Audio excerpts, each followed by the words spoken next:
ये भाई साहब जो गुंडा टैक्स यहाँ पर वसूल करा जा रहा था, उस गुंडा टैक्स के विरोध में हम सभी बैठे हैं। ये एक्चुअली स्टेट पीडब्ल्यूडी डिपार्टमेंट का टोल है और इनकी ये मांग है कि नमस्कार, दैनिक साथी के डिजिटल प्लेटफॉर्म पर आपका स्वागत है।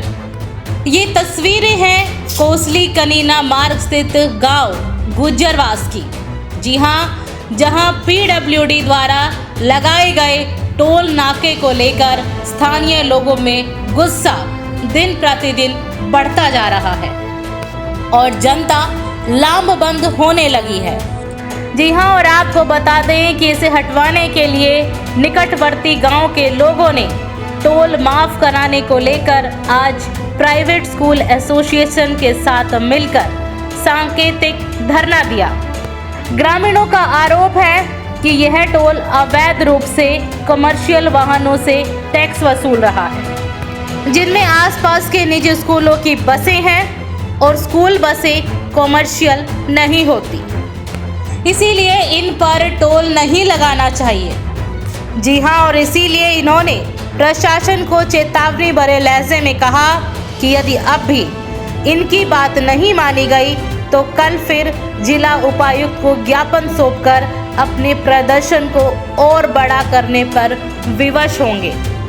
और अब आगे आपको दिखाते हैं कि स्कूल एसोसिएशन के पदाधिकारियों ने क्या कहा। आपको समझना पड़ेगा कि नैतिक दायित्व हमारा है। तो मैं आप सबसे हाथ जोड़कर मेरी प्रार्थना है, कल हर व्यक्ति इस बात के साथ आएगा कि मैं व्यक्तिगत अपने सुबंधों ये भाई साहब जो गुंडा टैक्स यहाँ पर वसूल करा जा रहा था, उस गुंडा टैक्स के विरोध में हम सभी बैठे हैं। इस रोड से इतने सालों से अनियमित तौर पर एक नाजायज तौर पर यहाँ पर पैसा वसूला जा रहा था और वो पैसा आज तक 1 रुपया भी मुझे नहीं लगता कि इस रोड पे लगा है। जैसे पुराने ज़माने में हमारे जो बुजुर्ग हुआ करते थे, वो फटे हुए कपड़े पहन के और उन पे थेगला लगा लिया करते, क्योंकि गरीबी थी। ऐसे इस रोड का हाल है। इस रोड के ऊपर भी जैसे आप कारोली मोड़ पार करोगे, कारोली मोड़ से लेके कनीना तक थेगड़े लगे हुए हैं और आगे भी पूरे थेगड़े लगे हुए हैं। कोई सुविधा के नाम पर कोई चीज़ नहीं दी गई है। रोड से सिर्फ और सिर्फ आधा सिर्फ टैक्स वसूला गया है और हमारा सिर्फ इतना ही मकसद है कि ये टोल यहाँ से हटे। नाजायज तौर पे जो टोल लगाया गया है, इसको यहाँ से हटा के और तभी हम यहाँ से उठेंगे। ये एक्चुअली स्टेट पीडब्ल्यूडी डिपार्टमेंट का टोल है और इनकी ये मांग है कि यहाँ कमर्शियल व्हीकल से जो टोल लिया जाता है वो अनुचित है। कम से कम लोकल लोगों का तो टोल एग्जम्प्ट हो, ये ऐसी इनकी मांग है। तो आज ये सांकेतिक धरना देने की कह रहे हैं कल, तो उस समय पे ये अपना तब तक ज्ञापन तैयार करके और अपनी मांगे सारी अपने ज्ञापन के थ्रू सौंपेंगे। फिर वो डीसी साहब के माध्यम से ऊपर सरकार से बात की जाएगी, सरकार इस बारे में क्या निर्णय लेती है। इनका कहना है कि पहले भी हम ज्ञापन दे चुके हैं, डीसी साहब को सीएम के नाम से ज्ञापन दिया गया था, लेकिन कोई आश्वासन भी नहीं दिया गया, ना ही तो कोई उस बारे में तो मुझे कोई जानकारी है नहीं।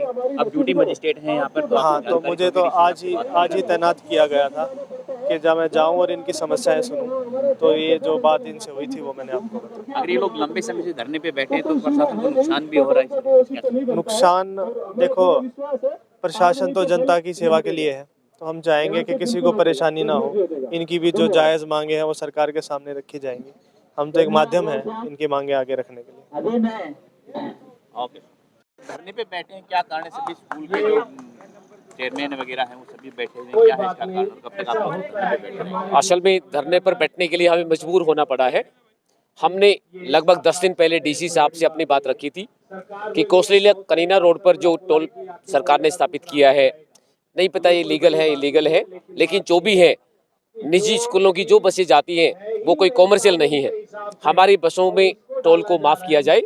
और इवन टोल पर केवल पैसे का भी मुद्दा अकेला नहीं था, टोल पर समय लगता है, हमारे बच्चों का कीमती समय जाता है और यहाँ पर बच्चों को प्रदूषण के माहौल में बैठना पड़ता है।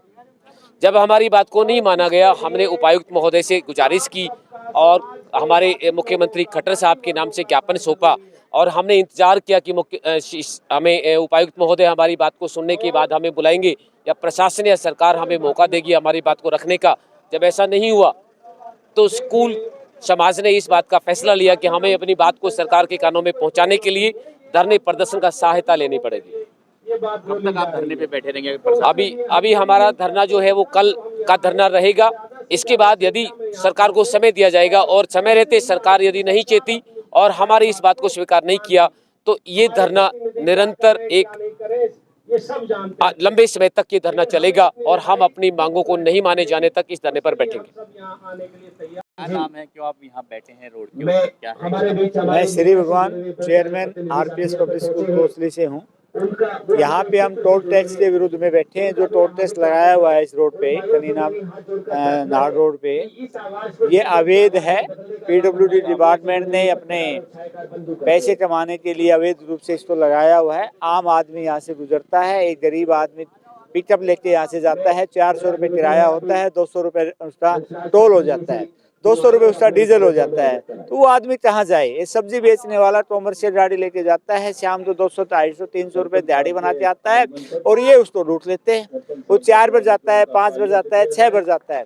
स्कूल की बसें, यहाँ पे जो स्कूल है उनकी बसें 3 बजे जाती है, 4 बजे जाती है, कभी रिपेयर होने जा रही है, कभी बच्चों लेने जा रही है, कभी सामान लेने जा रही है। प्रत्येक समय यहाँ पे टोल लिया जाता है, तो ये नाजायज है। ऐसा थोड़ी होता है। जितने भी टोल टैक्स हिंदुस्तान में लगे हुए लोकल 15-20 किलोमीटर में सारे माफ होते हैं। यहाँ पे एक भी माफ नहीं है, पड़ोसी भी माफ नहीं। स्कूल है, 20 बसें हैं, 1.25 लाख रुपए टोल हो गया इस महीने का।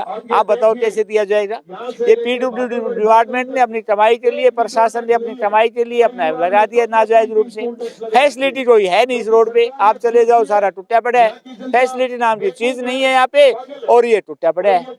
तो इस प्रकार से अवैध है और उसको हटाया जाए और हटवाते ही माने जाएंगे सभी लोग। इलाके की जितनी पब्लिक है सब इसको हटवाएंगे।